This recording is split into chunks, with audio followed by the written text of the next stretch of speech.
Treble জিতলে ফুটবলারদের জন্য চমক আছে বলছেন বসুন্ধরা কিংস সভাপতি ইমরুল হাসান। আর প্রথমবার কিংস অ্যারেনায় এসে অভিভূত হয়েছেন যুব ও ক্রীড়ামন্ত্রী নাজমুল হাসান পাপন। 2 ম্যাচ বাকি থাকতেই কিংসের হাতে লিগ শিরোপা ট্রফি তুলে দেন পাপন।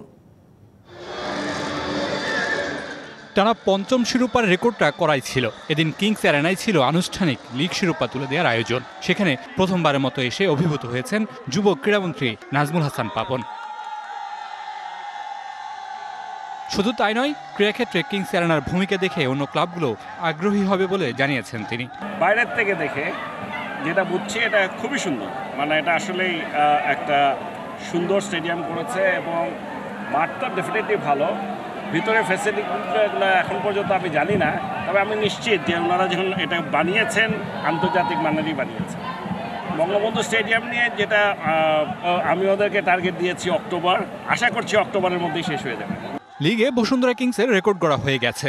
এবার অপেক্ষা ট্রেবল জয়ের। সামনের সপ্তাহে সে উদযাপনের হাতছানি। ট্রেবল জিততে পারলে বড় ধরনের সেলিব্রেশনের পাশাপাশি চমক অপেক্ষা করছে বলে জানান কিংস সভাপতি ইমরুল হাসান। আমরা 2টো শিরোপা জিতেছি এই সিজনে। সামনে আমাদের ফেডারেশন কাপ ফাইনাল রয়েছে, সেটাতে জয়লাভ করলে আমরা প্রথমবারের মধ্যে ট্রেবল অর্জন করব।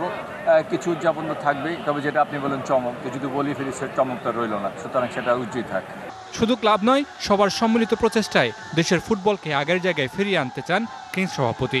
আমরা ফুটবল খেলে থাকি বা যারা ক্লাব চালায় কিংবা সংস্থা বলেন বাফুফে যারা নিয়ন্ত্রক সংস্থা আছে সব এবং সরকারি সাহায্য বা আনুকূল্য ছাড়া কিন্তু আসলে সবার সম্মিলিত প্রচেষ্টায় ফুটবলকে আগানো সম্ভব। শুধুমাত্র বাফুফের পক্ষে যেমন সম্ভব না এবং ক্লাবগুলোর পক্ষে সম্ভব না। শিরোপা উদযাপনের দিন পুলিশ এফসির বিপক্ষে 2-2 গোলের ড্র করে মাঠ ছাড়ে বসুন্ধরা কিংস।